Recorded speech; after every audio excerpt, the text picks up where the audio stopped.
Before I get going with my prepared remarks, I just want to acknowledge that while we did a lot for privacy, Annette, your journey just puts everything else in perspective, and I was so moved by learning about your journey. Funny world, my father passed away because of medical malpractice a couple years ago, and so I can't say I know what you feel like, but I do know that I can feel your pain at what's happened. So anyway, my heart goes out to you, and I'm so inspired by your story.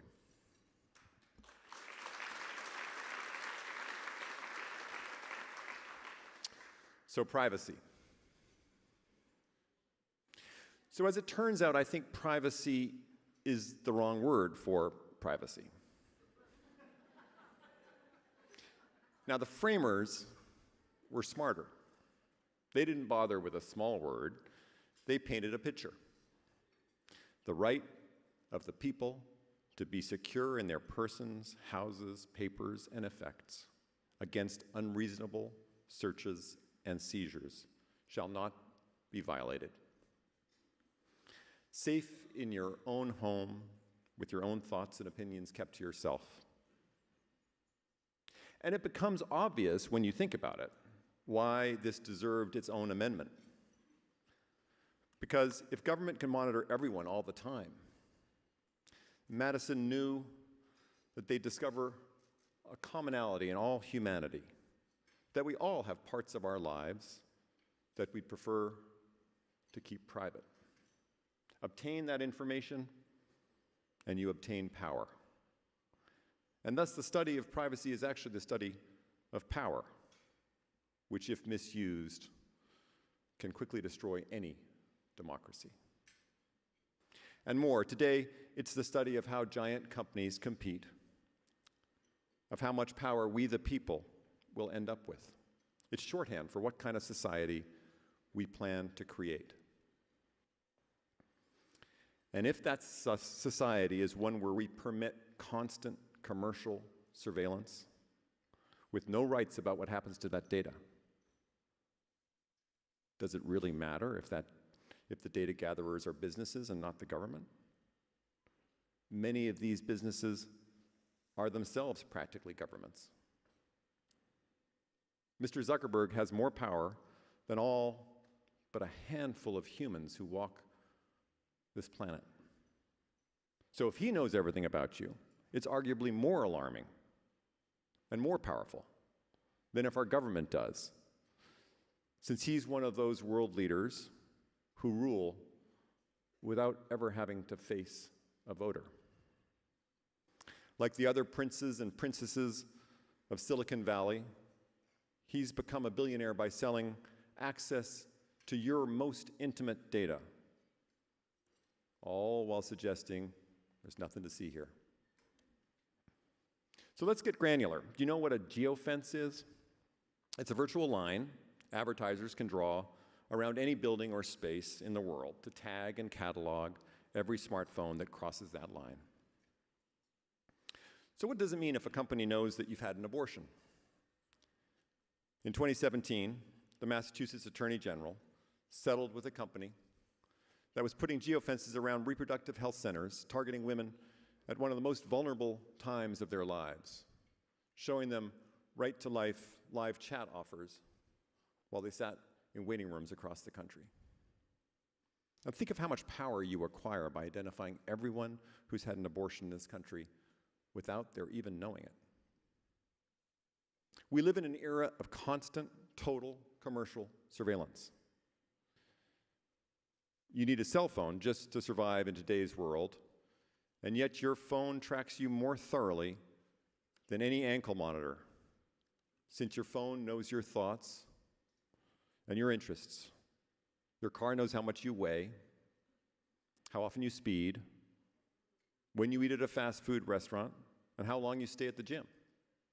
Your wearable knows how hard you're exercising, and happily for a health insurance company, that information is not covered by HIPAA. Google has a patent to track the mood of a home's occupants, plus whether they're drinking or smoking or brushing their teeth, or, true fact, whether they're letting the water run while the teeth are being brushed. Facial recognition technology can track every single person coming into or out of a city, which is just great if you're trying to round up undocumented workers. What chance does democracy stand in the long term unless we, the people, take back control over our own data and put limits on what can be done with it?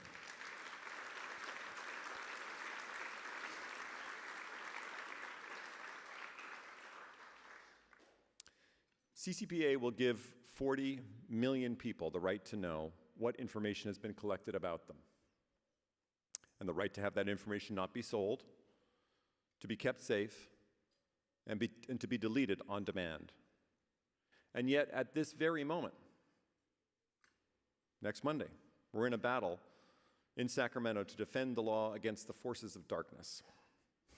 Assemblymember Ken Cooley's proposed AB 1416 would allow any business to ignore CCPA entirely, to ignore every aspect of this groundbreaking new law, and all the business has to do is say that they're holding your information in order to eventually sell it to a government. Or, and I quote, to protect against malicious or deceptive activity, which of course is not defined. You want a loophole you can drive a truck through? AB 1416 is your law. And when people make the argument, as AB 1416 does, that the world would be safer if everyone were monitored by the government 24/7, 365, here's my answer: not for a second. Because we live in America, not North Korea, and safety comes from democracy, not total surveillance.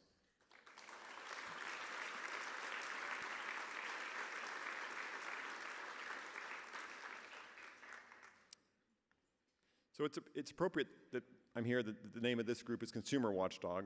This law is called the California Consumer Privacy Act. And in my travels the last few years, as I encountered opposition, and there was a lot of it, I'd always think as some corporate attorney was railing about what a terrible thing I was doing, hey, aren't you a consumer too?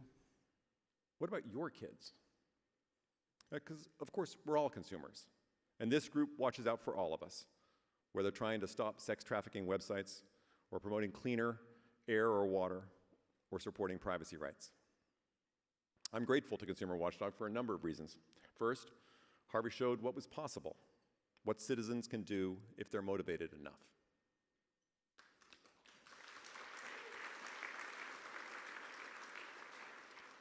Then, Jamie, in 2017, I got a cold call, never met the guy, and he called me with two really smart suggestions before my final language was due into the Attorney General.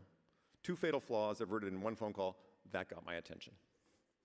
And it earned my gratitude. And then at last year's Rage event, he sat me between Senator Hannah Beth Jackson and Nancy Drabble. And I think it's safe to say that with those two introductions, the initiative's chances of becoming a law increased greatly, as both of them were so helpful in getting it passed.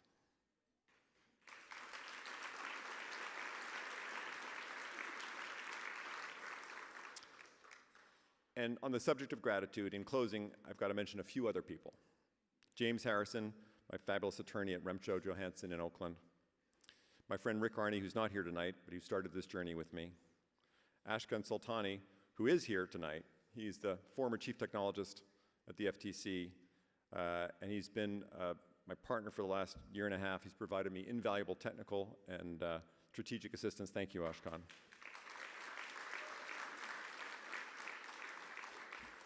And of course, most importantly, my wife Celine, whose patience has known no limits as she lost her husband into the vortex that was privacy for the last 3.5 years. She never cared that I might fall flat on my face, and she never doubted that I wouldn't. Thank you, Celine. You're the one person in this room about whom I can certainly say this wouldn't have happened without you.